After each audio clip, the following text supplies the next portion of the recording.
Michelle from Ascent Bath Body, here in collaboration with Cosy, and welcome to another video. In this video we're going to do something a little bit different, and I'm going to talk to you about Cosy Owl's soap making kits. These are available on their website to buy. I think there's 8 different kinds, and you can make different essential oil scented soaps. We're going to unbox the kit and see what's inside. We're going to talk very briefly about what other little bits and pieces you might need just to make your soap making process a little bit easier, and we're going to have a quick demo of actually making the soap too. Now, I personally love a kit of any description. I think they're a great rainy day activity. They're a great activity to do with the children as well, with school holidays and things coming up. Younger children would definitely be able to do these with a little bit of help with the melting and the chopping, but older children would certainly be able to do these by themselves.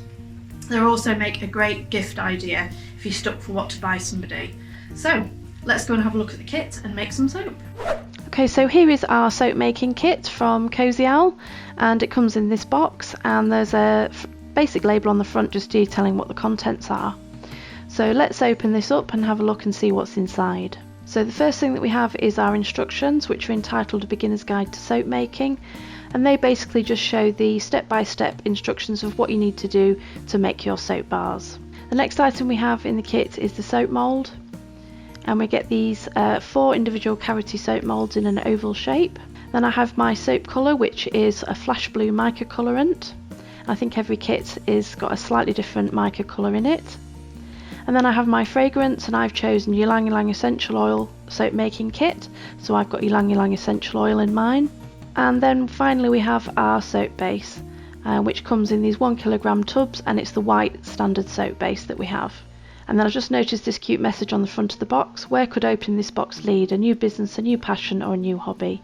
And that's a really nice touch on the box. So that's the contents of the box, and then we have a few other bits that we need.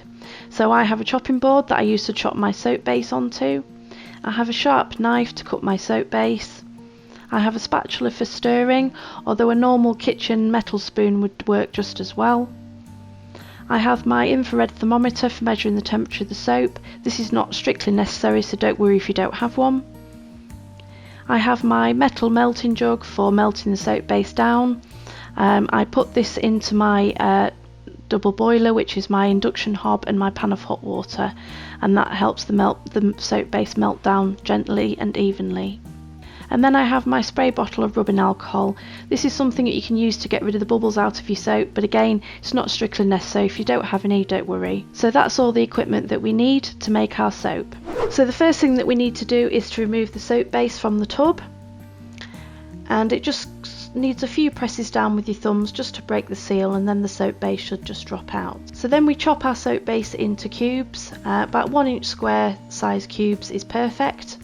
And the reason why we do this is because the soap base melts down much quicker and much evenly. Now, as I explained before, I'm using a double boiler method to melt down my soap base, but you can use a microwave just as well.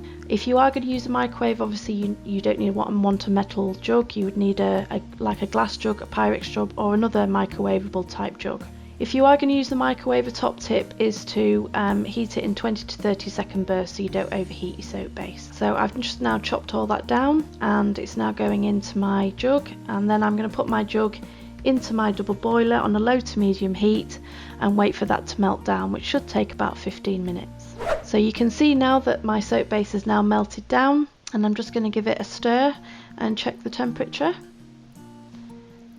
And as you can see, it's 66 degrees, which is perfect. Try not to overheat it to over 75. If you have a thermometer, you can check the temperature. If you don't have a thermometer, then just make sure you take it off the heat as soon as it's melted. So the next job is to colour our soap, and I'm using, in my kit I had the flash blue mica powder. So I'm just using a lolly stick to add some into this melted soap base. Now, if you're making this soap as a hobby or for your own use, then you can add as little or as much as you like, just to your preference.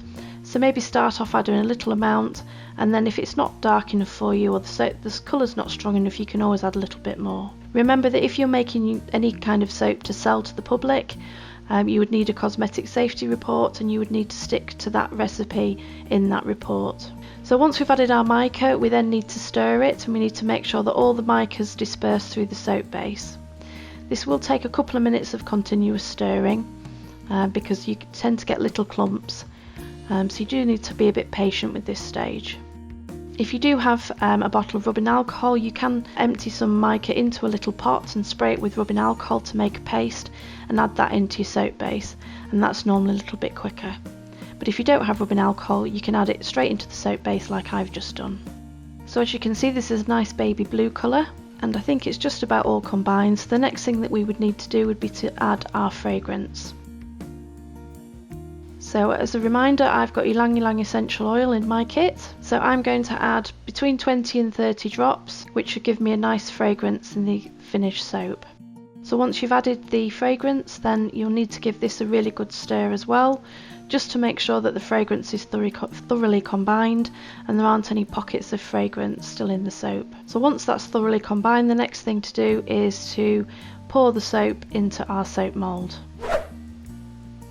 So make sure you pour fairly slowly and not from too high, otherwise you'll create lots of bubbles in your soap. That's fine if you've got some rubbing alcohol to spray afterwards, but if you haven't, then just try to pour slowly and from quite low down, and then you'll stop so many bubbles forming.